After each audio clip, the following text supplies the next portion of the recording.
বন্ধুরা welcome to my channel skill tone. আজকে আরেকটা নতুন ভিডিও ব্লগ নিয়ে আমি এসেছি। যেই ব্লগটা আজকে আপনাদের নতুন আরেকটা স্কিল শেখাবে, যে স্কিলটা হচ্ছে মোটরসাইকেল রাইডিং, সেফটি এবং মেনটেনেন্স টেকনিক। আমরা অনেকেই গত ভিডিওটা দেখেছি যেখানে আমি সাইক্লিং নিয়ে অনেক কথা বলেছিলাম, আপনারা অনেকে পছন্দ করেছেন, তাই অনেকে অনুরোধ করেছেন যে মোটরসাইকেলের পার্টটা নিয়ে আমি কিছু করি। তাই আপনাদের অনুরোধে আমাদের স্কিল ডেভেলপমেন্ট টেকনিকের একটি পার্ট হিসাবে আজকে মোটরসাইকেল নিয়ে, তার রাইডিং নিয়ে, তার সেফটি নিয়ে এবং তার মেনটেনেন্স নিয়ে কিছু কথা বলবো। তবে কথাটা আমি বলবো না, আজকে আমার ইনভাইটেশনে আমারই ছোট ভাই এবং আমার স্নেহভাজন স্টুডেন্ট মাহফুজ আপনাদেরকে এই তিনটে বিষয়ের উপর একটি খুব সুন্দর উপস্থাপনা দিবে। তো দেরি না করে আমি মাহফুজকে ডাকছি। মাহফুজ, চলে আসো। হ্যাঁ, আমার ছোট ভাই এবং আমার স্টুডেন্ট মাহফুজ, সে বর্তমানে এখন কর্মরত রয়েছে চিটাগংয়ে একটি প্রতিষ্ঠানে। সো চিটাগং বাইকিং কমিউনিটি এবং সাইক্লিং কমিউনিটিতে সে একজন অ্যাক্টিভ মেম্বার। অনেকদিন ধরেই সে বাইসাইকেল এবং মোটরসাইকেল নিয়ে কাজ করে, চালায় এবং তার একটা শখ আছে মোটরসাইকেলের উপর বিভিন্ন রকম অ্যাক্টিভিটিগুলো নিয়ে মানুষকে সচেতন করার জন্য।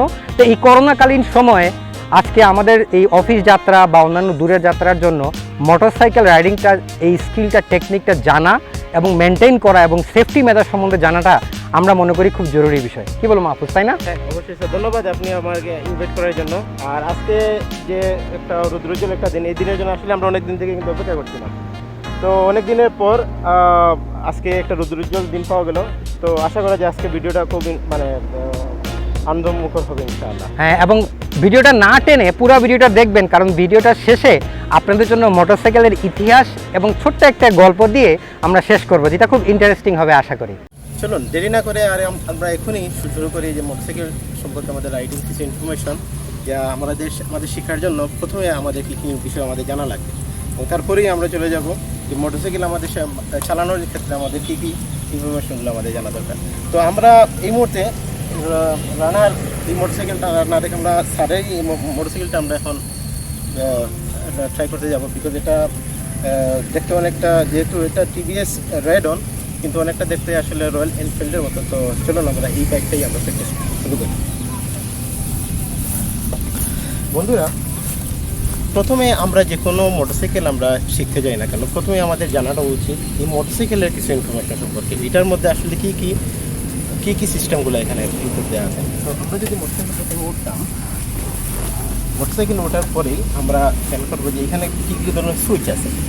তো একজন স্মার্ট রাইডার হিসাবে প্রথমেই আমাদের দেখতে হবে এটা হচ্ছে মিটার, যেটা আমরা যদি আমরা এটা সুইচ অন করি তাহলে আমরা দেখা যাবে এন লেখা, যেটা হচ্ছে নিউট্রাল, এই মুহূর্তে কোনো গিয়ারে নাই। সো এটা হচ্ছে কি মিটার, যে কতটুকু স্পিড আপ করবে না করবে বা কত কিলোমিটার রান হয়েছে। তো এটা হয়েছে গিয়ে আমাদের ইঞ্জিন ফুয়েল ট্যাঙ্ক, তার মিটার, এটা কত লিটার তেল আছে কি না আছে। তো তারপরে যদি আমরা আসি ডান দিকে এই জিনিসটা হচ্ছে অ্যাক্সেলেটার, যা মোটরসাইকেলের speed up and speed down করার জন্য কাজ করে। তার সাথে আছে ব্রেক। তারই আশেপাশে দেখা যাচ্ছে দুইটা সুইচ আছে। একটা হচ্ছে গিয়ে আমাদের সামনের লাইটের জন্য সুইচ, হেডলাইট, এবং এটা হচ্ছে গিয়ে ইঞ্জিন স্টার্ট আপের জন্য। তো এবং তার সাথে সাথে আছে আমরা বাম দিকে প্রথমে আছে পাঁচ সুইচটা, যেটা হচ্ছে এটা আমাদের বাংলাদেশে এবং ওয়ার্ল্ডের যে কোনো দেশের জন্য আসলে খুব ইম্পর্টেন্ট একটা সুইচ, যেটা অনেকেই আমরা জানি না। এই পাঁচ সুইচটা হচ্ছে আমরা যখন আমরা ওভারটেকিং করতে যাই বা কোনো সামনের অন্ধকারে যদি আমরা কোনো সিগন্যাল দিতে যাই, তাহলে এই পাঁচ সুইচটা খুব ইম্পর্টেন্ট। তাই সাথে সাথে আছে এটা হচ্ছে গিয়ে লাইট উপরে এবং নিচে দেওয়ার জন্য, যেটা হচ্ছে আপস অ্যান্ড ডাউনের জন্য। তারপরে আছে আমাদের সিগন্যাল ইন্ডিকেটর, এটা কোন দিক দিয়ে যাবে, এটা হচ্ছে গিয়ে ডানে, এবং ঠিক মধ্যখানে দিলে এটা অফ হয়ে যায়, এবং বাম দিকে যাওয়ার জন্য এদিক দিয়ে আবার মধ্যখানে দিলে এটা অফ হয়ে যায়, একদম সহজ। তার সাথে আছে অন। তো তার নিচে আছে চক বাটনটা। তো এই হচ্ছে কি আমাদের মোটরসাইকেলের কিছু ইনফরমেশন। বন্ধুরা, একটা মোটরসাইকেল শেখার ক্ষেত্রে আমি প্রথমে, যেহেতু আমরা পরবর্তী সেগমেন্ট হয়েছে সেফটি অ্যান্ড সিকিউরিটিটা আলাপ করবো, কিন্তু তার পাশাপাশি বলে রাখি একজন স্মার্ট বাইকারের জন্য ইম্পর্টেন্ট হয়েছে তার লুকিং গ্লাসটা। লুকিং গ্লাস ছাড়া মোটরসাইকেল চালানোটা একদমই ঠিক না, এটা আমার একটা পার্সোনাল রিকমেন্ডেশন। তো চলুন আমরা এখন শুরু করি যে মোটরসাইকেল আমরা কীভাবে চালানোটা শিখবো। মোটরসাইকেল চালানোর ক্ষেত্রে প্রথমেই একটা জিনিস হচ্ছে আমাদের স্ট্রেসলেস থাকা। আমরা আসলে এই মোটরসাইকেলটা আসলে কিছুই না, আমরা শিখতে পারবো একদম সহজ। যদি আপনি বাইসাইকেল চালানো জানেন, তাহলে মোটরসাইকেল চালানো কিন্তু অলরেডি আপনি 50% কিন্তু শিখে ফেললেন। এখন শুধু শিখতে হবে যে এই সিস্টেমগুলা আমরা কিভাবে আমরা পুট করব। বা আমরা কীভাবে গিয়ার আপস অ্যান্ড ডাউনস করবো, কখন আমরা স্পিড আপ করবো, কখন ডাউন করবো। তো চলুন আমরা প্রথমেই আমরা স্ট্যান্ড তুলি। মোটরসাইকেলে প্রথমেই আমরা দাঁড়ালাম। স্ট্যান্ড করার পরে আমরা যেহেতু এখানে দুইটা সিস্টেম আছে ইঞ্জিন স্টার্ট করার জন্য, একটা হচ্ছে সেলফ, একটা হচ্ছে ম্যানুয়াল। তো আমরা প্রথমে সেলফ দিয়ে আমরা স্টার্ট করি। তো আমরা ক্লাচ প্রথমে টান দিলাম, আমরা ক্লাচ টান দিতে হয়, ক্লাচ টান দিলাম, এটা নিউট্রালে আছে কিনা এটা আমরা খেয়াল রাখবো। তারপরে হচ্ছে আমরা স্টার্ট দিলাম। স্টার্ট দেওয়ার পরে আমরা প্রথমে আমরা ফোকাস রাখতে হবে যে আমরা কোন দিক দিয়ে আমি বাইকটা রাইড করতে যাচ্ছি। ফোকাস যখন আমরা করলাম সামনের দিকে যাওয়ার জন্য, তখন আমরা গিয়ার 1-এ আমরা প্রেস করবো। মানে এই মোটরসাইকেলের এটা খুব ইম্পর্টেন্ট থিং যে এই প্রত্যেকটা মোটরসাইকেলে কিন্তু কখনোটা দেখা যায় সামনে, কখনোটা দেখা যায় পিছনে। তো এই মোটরসাইকেলটা হচ্ছে পিছনের দিক দিয়ে 1 নম্বর গিয়ার। তো 1 নম্বর গিয়ারে ছাড়ার পরে আমরা ম্যাক্সিমাম টাইম আমাদের নিউ যারা বিগিনার যারা আছেন ভাই বোন, আপনারা একটা জিনিস খেয়াল করবেন যে মোটরসাইকেল এক্সেলেটর এবং এই ক্লাচ দুইটার একটা কম্বিনেশন লাগে। কিন্তু এইটা কত স্পিডে আপনি ছাড়বেন আর কত স্পিডে আপনি রাখবেন, এটা হচ্ছে একটা শেখার ব্যাপার। এটা ছাড়তে গিয়ে অনেকে যদি দেখা যায় হুট করে এটা ছাড়ে, এটা আবার হুট করে ছেড়ে দেয়, তাই আমাদের ইঞ্জিনটা কিন্তু অফ হয়ে যায় সাথে সাথে। তো বেসিক্যালি আপনারা প্রথমে খেয়াল রাখবেন এই দুইটার যে অ্যাডজাস্টমেন্টটা। সেই ক্ষেত্রে সবচেয়ে ভালো হয় একটা জিনিস, যদি কেউ ডাবল স্ট্যান্ড করে, ডাবল স্ট্যান্ড করার পরে সে যদি এই জিনিসটা করে যে সে গিয়ার আপস অ্যান্ড ডাউনস কখন করবে, 1 থেকে কীভাবে 2-এ যাবে বা কীভাবে মোটরসাইকেলটা মানে স্টার্ট দেবে। সো আমরা প্রথমেই মোটরসাইকেলটা আমরা ডাবল স্ট্যান্ডে করেছি নিয়ে থাকি।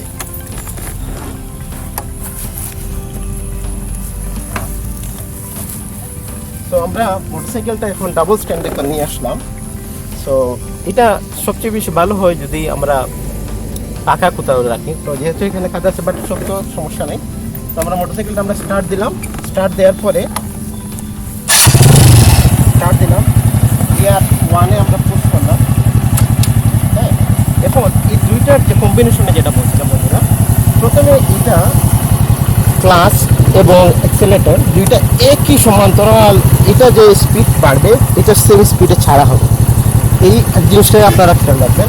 এইটা আমরা প্রথমে আস্তে আস্তে বাড়ালাম, এটা আস্তে আস্তে ছাড়লাম। তাইলে দেখেন পিছনের চাকাটা কিন্তু ঘুরছে, দেখছেন? একদম সহজ। আমি আবার শুরু করি, আমি আবারও দেখাই বন্ধুরা। এই যে ক্লাচ আপনি যে স্পিডে আপনি ছাড়বেন সেই একই স্পিডে আপনি অ্যাক্সেলেটর বাড়াবেন। এই আস্তে আস্তে বাড়লাম এবং আস্তে আস্তে এটা ছাড়লাম। এই দেখেন চাকা করছে।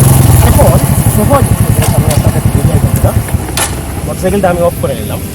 সো আপনারা যখন 1 নম্বর গিয়ারে যখন মোটরসাইকেলটা চালাবেন, হ্যাঁ, তখন 1 পরে 2, 2 পরে 3, 3 পরে 4 আপনারা যাবেন। কিন্তু সেই ক্ষেত্রে আমরা অনেকেই কিন্তু কোয়েশ্চেন করে, আমি অনেকদের কিন্তু বাইক মোটরসাইকেল শিখিয়েছিলাম, তো কেন ভাই আমি কেন 4 নম্বর গিয়ার দিয়ে আমি এই চেঞ্জ মধ্যে চলতে পারবো না, 3 নম্বর গিয়ারে কি চলতে পারবো না? সেই ক্ষেত্রে গিয়ার ডিমান্ড করে, এই গাড়ি ডিমান্ড করবে যে কখন আপনি 1 থেকে 2-এ যাবেন, 2 থেকে 3-এ যাবেন, 3 থেকে 4-এ যাবেন, অথবা 4 থেকে আবার কেন আপনি একে আসবেন। এটা আপনি যখন 1 নম্বর গিয়ারে যখন চালাবেন, চালানোর সাথে তখন ইঞ্জিনটা ডিমান্ড দিবে, ইঞ্জিনের সাউন্ড বেড়ে যাবে। তখন ইঞ্জিনের ডিমান্ড অনুসারেই আপনি মানে গিয়ার চেঞ্জ করবেন, গিয়ার আপস অ্যান্ড ডাউনস করবেন, 1, 2 পরে 3-এ যাবেন, 3 পরে 4-এ যাবেন। তো এইটা কিন্তু একদম সহজ। তো মোটরসাইকেল শেখার ক্ষেত্রে বন্ধুরা আপনারা খেয়াল রাখবেন প্র্যাকটিক্যালি অন্য আরেকজনের বাইক রাইডিংটা কীভাবে, সে কীভাবে বাইকটা চালাচ্ছে, সে কখন গিয়ারটা আপ করছে, উপরে নিয়ে যাচ্ছে, নিচে নিয়ে যাচ্ছে। তো আজকে আশা করা যায় বন্ধুরা, আশা করি আপনারা সবাই মোটরসাইকেল সম্পর্কে ইনশাল্লাহ খুব ভালো কিছু ইনফরমেশন শেয়ার করতে পারলাম।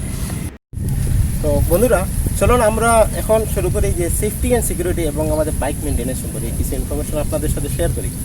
তো মোটরসাইকেল যখন আমরা চালানো শুরু করব তখন প্রথমেই কিন্তু আমি আগেই বলছিলাম, এখন আবার বলছি যে প্রথমে লুকিং গ্লাস একজন স্মার্ট রাইডারের জন্য মাস্ট লাগে। কারণ আপনি ডান দিক এবং বাঁ দিকে আপনি পিছনে কি গাড়ি আছে কি না আছে সেই সম্পর্কে আপনার অবগত থাকতে হবে, না হলে কিন্তু আপনার মোটরসাইকেল চালানো সেফ হবে না। তারপরে সাথে সাথে হয়েছে আমি আসছি সামনে হচ্ছে কি আপনার ব্রেকিংটা, আসলে যেহেতু এই টিভিএস রেডনটা কিন্তু এই ধরনের সিবিএস সিস্টেম করা আছে, তো সেটা কিন্তু পিছনে একটা ব্রেক দিলেই কিন্তু সামনের ব্রেকটা কিন্তু অটোমেটিক্যালি কাজ করে, যেটা কিন্তু সব মোটরসাইকেলে কিন্তু নাই। তো সেই ক্ষেত্রে আপনারা দুইটা ব্রেকের অ্যাডজাস্টমেন্টটা আপনারা যে কোনো হোক, নতুন হোক, পুরাতন হোক, নিজের হোক, অন্যের হোক, আপনারা ওটাই কিন্তু অ্যাডজাস্টমেন্টটা করে নেবেন যে ব্রেকটা ঠিক আছে কিনা, ব্রেক কত ইঞ্চিতে গিয়ে আপনার সলিডভাবে কাজ করতে যাচ্ছে। তো ব্রেকটা আপনারা খেয়াল রাখবেন। যেহেতু এটা ড্রাম ব্রেক, সেহেতু একটা সময় পরে, একটা লিমিটেড টাইম পরে আপনার অটোমেটিকলি আপনি ফিল করবেন যে মোটরসাইকেলের আসলে ব্রেকটা কাজ করছে না। তখন সাথে সাথেই আপনার ড্রাম ব্রেকটা বা যেই ব্রেক হোক না কেন, ডিস্ক ব্রেক হোক, হাইড্রোলিক হোক, তার অয়েল চেঞ্জ করার দরকার হোক, যাই হোক, তার মেনটেন্যান্সের জন্য যা লাগে আপনি ব্রেকের দিক দিয়ে প্রথম ফোকাসটা রাখতে হবে। তো তারপরেই আমি আসি আরেকটা জিনিস ইম্পর্টেন্ট থিং, এই যে হয়েছে ইঞ্জিন এবং ইঞ্জিন গার্ডটা। তো বন্ধুরা, আমরা অনেকেই দেখা যায় যে এখানে কিন্তু অয়েল কোল্ড ইঞ্জিন থাকে, আরও ডিফারেন্ট নতুন নতুন যে টেকনোলজিরগুলো ইঞ্জিনগুলো থাকে। সেই ক্ষেত্রে দেখা যায় আমাদের বাংলাদেশ যেহেতু আসলে অনেক বৃষ্টি হয়, কাদা থাকে, তাই আমরা ইঞ্জিন গার্ডটা লাগাই। কিন্তু এই ইঞ্জিন গার্ড লাগাতে গিয়ে আমরা কিন্তু একটা জিনিস কিন্তু খেয়াল করি না, এই ইঞ্জিনে কিন্তু একটা বাতাসের কিন্তু প্রয়োজন দরকার আছে, যার জন্য অথবা এয়ার কোল্ডও আছে। তো সেই ক্ষেত্রে আমরা যদি গার্ডটা যদি উপরে লাগাই, সেক্ষেত্রে দেখা যায় কি এই ইঞ্জিন কিন্তু সঠিকভাবে তার বাতাসটা কিন্তু পায় না। বাতাস না পাওয়ার জন্য ইঞ্জিনের জন্য সমস্যা হয়, তার বাতাসের তো প্রয়োজন, যে কোনো দিক দিয়ে সে খাবার করতে না পারে, তো আস্তে আস্তে আপনার ইঞ্জিন কিন্তু আস্তে আস্তে দুর্বল হয়ে যাবে, যা মোটরসাইকেলের জন্য আপনার খুব ইম্পর্টেন্ট। তারপরে আমরা আসি মোটরসাইকেলের জন্য এবং সেফটি অ্যান্ড সিকিউরিটি অথবা মেনটেন্যান্স, যেহেতু আমি সব কিছু একসাথে করে ফেলেছি বন্ধুরা। মোটরসাইকেলে আপনি মোবিল চেঞ্জ করতে পারবেন, কিন্তু আপনি যে মোটরসাইকেল চালান না কেন, তার জন্য, তার ইঞ্জিনের জন্য আপনার কোন রেটের আপনার মোবিল দরকার, সেই মোবিলটা আপনি ইঞ্জিন অনুসারে আপনারা পরিবর্তন করবেন। সেই ক্ষেত্রে আমার একটা সাজেশন হলো, যদি বলা হয় ইঞ্জিনের ক্ষেত্রে, যেটা আমি নিজে পার্সোনালি আমি আমার মোটরসাইকেল রাইডিং যখন আমি করতাম, তখন আমি এই জিনিসটা অভ্যাসে নিয়ে আসছিলাম যে আমি মোটরসাইকেলের ইঞ্জিন কিন্তু ইঞ্জিনের অয়েল কিন্তু চেঞ্জ করছি 1000 বললে 800 কিলো থেকে 1000 টাকা বললে, কিন্তু আমি 200 কিলো আগেতেই ইঞ্জিনটা অয়েল আমি ড্রেন করে দিতাম, তাইলে আমার ইঞ্জিন কিন্তু পারফরমেন্স কিন্তু ভালো থাকতো। ইভেন আমি একটা এক্সাম্পল দিই, আমার মোটরসাইকেলে প্রায় 56,000 কিলোমিটার, 56,000 কিলোমিটার রান হয়েছিল, কিন্তু ইঞ্জিন সাউন্ড এত স্মুথ ছিল যা অভাবনীয়। তারপরে আমরা এদিক দিয়ে বন্ধুরা, আমরা এদিক দিয়ে যখন আমরা এই যে সেফটি সিকিউরিটির ব্যাপারে আমরা এই গার্ডটা খেয়াল রাখি। আমরা যেহেতু যে এটা দুইজনের মোটরসাইকেল বা আমাদের ফ্যামিলি বাইক হিসেবে আমরা ব্যবহার করি, অনেকের বাইকে কিন্তু এইগুলো থাকে না। তো সেই ক্ষেত্রে আপনাদের আমি রিকোয়েস্ট করবো, আপনারা এই গার্ডটা আপনারা লাগিয়ে নেবেন, যা এলওএফ হোক বা আপনার এসএসআর হোক, লাগিয়ে নেবেন। এবং বন্ধুরা, একটা জিনিস আমি একটু সেফটি অ্যান্ড সিকিউরিটির ব্যাপারে বলি। আপনি যে কোনো দেশেই থাকুন না কেন, সেই ক্ষেত্রে আপনার উচিত হয়েছে যে আপনি রোড সাইন নেবেন। আমরা আসলে অনেকেই আছি যারা লার্নিং লাইসেন্স না থাকার জন্য আমরা অনেকেই কিন্তু আসলে জানেন না, জাস্ট স্কুটি এবং রাইড করতে শুরু করে দিই। তো সেই ক্ষেত্রে আপনি যেই দেশেই থাকুন না কেন, আমি আপনাকে সাজেস্ট করবো যে আপনার রোড সাইনগুলো আপনি অবশ্যই জেনে নেবেন। বন্ধুরা, কেমন লাগলো আজকের মোটরসাইকেলের উপস্থাপনাটা? মাহফুজ এবং আমার চেষ্টায় আপনাদের মোটরসাইকেলের রাইডিং টেকনিক এবং সেফটি সিকিউরিটি এবং মেনটেন্যান্স নিয়ে আমরা কিছু কথা বললাম। মাহফুজ, চলে আসুন। তো আপনাদের বলেছিলাম যে ভিডিও শেষ করার সময় একটা গল্প বলে শেষ করব। তো গল্পটা হচ্ছে, অনেকেই মোটরসাইকেল আমরা চালাই, কিন্তু মোটরসাইকেল এই ইতিহাসটা আমরা অনেকেই জানি না যে মোটরসাইকেল প্রথম কবে কোথায় আবিষ্কার হয়। মোটরসাইকেল 1885 সালে প্রথম আবিষ্কার হয়, যার নাম, যিনি আবিষ্কার করেন তার নাম হচ্ছে ডেইমলার গটিল্যাব। তিনি কোন দেশের সেটা বলবো না, সেটা আমার বন্ধুরা কমেন্ট বক্সে কমেন্ট করবেন, এবং সবচেয়ে ভালো কমেন্টের জন্য একটা ছোট্ট পুরস্কার রয়েছে। তো যাই হোক, উনি প্রথম মোটরসাইকেলের ইঞ্জিনটা নিয়ে কাজ করেন এবং প্রথম মোটরসাইকেল আবিষ্কার করেন 1885 সালে। এবং উনি যে প্রতিষ্ঠানে চাকরি করতেন তার নাম ছিল নিকোলাস অটো একটি ইঞ্জিন তৈরি করেন, যেটা 4 স্ট্রোক এয়ার কোল্ড ইঞ্জিন। এবং তিনি জানতেন না যে এই মোটরসাইকেলের এই ইঞ্জিনটা দিয়ে তিনি কি করবেন। তখন প্রথম ডেইমলার এসে এই ইঞ্জিনটাকে ব্যবহার করে মোটরসাইকেলটা আবিষ্কার করেন। তারও আগে একটি গল্প আছে, সেটা হচ্ছে 1865 সালে। তখন রোপার নামে একজন, যিনি মোটরসাইকেলটা প্রথম ইন্ট্রোডিউস করেন স্টিম কুল ইঞ্জিন দিয়ে, এবং তখন উনি প্রথম মোটরসাইকেলটা চালিয়ে যখন ওনার নিজের শহরে প্র্যাকটিস করছিলেন, তখন কি হয় জানেন বন্ধুরা? মোটরসাইকেলটা প্রথমে ছিনতাই হয় এবং ওই চালানো অবস্থায় ওনাকে হত্যা করা হয়। ধারণা করা হয় সেটাই হচ্ছে মোটরসাইকেলের প্রথম ছিনতাইয়ের ঘটনা, যেখানে আবিষ্কারক নিজে মারা যান। তিনি কোন দেশের সেটাও আপনাদেরকে কমেন্ট বক্সে কমেন্ট করে জানান, এবং মোটরসাইকেল নিয়ে আরও মজার ইন্টারেস্টিং তথ্য জানার জন্য আমাদের চ্যানেলের সাথে সাবস্ক্রাইব করুন এবং যুক্ত থাকুন। তো বন্ধুরা আজকে এই পর্যন্তই ছিল। আমি কিছু একটা বলবো শেষ করার জন্য মাহফুজকে। মাহফুজ, তুমি কি বলো, মোটরসাইকেলের সেফটির জন্য কি আর কোনো মেজার নেওয়া দরকার আছে? আর আমরা সেফটি বলতে গিয়ে কিন্তু আমরা একটা জিনিস কিন্তু মিস করেছি, তার হচ্ছে হেলমেট। জি অবশ্যই, হেলমেটটা কিন্তু ভুলবেন না। হেলমেট এবং এই যে গ্লাভস, এই দুটো জিনিস কিন্তু খুবই গুরুত্বপূর্ণ। মাহফুজ, এটা ইম্পর্টেন্ট। হ্যাঁ, আর অবশ্যই ওভারটেকিং করা যাবে না, ওভারটেক করবেন না এবং ওভার স্পিডিং করা যাবে না, এবং স্পিডিং করবেন না। আপনারা মনে রাখবেন, স্পিডিং কিলস। তো ধন্যবাদ। ভালো লাগলে ভিডিওটা সাবস্ক্রাইব করুন, লাইক করুন, আর আমাদের যদি প্রচেষ্টাটা ভালো লাগে আমাদেরকে কমেন্ট করে উৎসাহ দিন। মতামত জানাতে কিন্তু ভুলবেন না। ভিডিওটা যদি ভালো লাগে তাহলে কমেন্ট করে আমাদের সাথে থাকুন। হোপফুলি আপনারা এনজয় করেছেন। আবার দেখা হবে নতুন কোনো ব্লগ নিয়ে, নতুন কোনো স্কিল ডেভেলপমেন্ট নিয়ে। Thank you.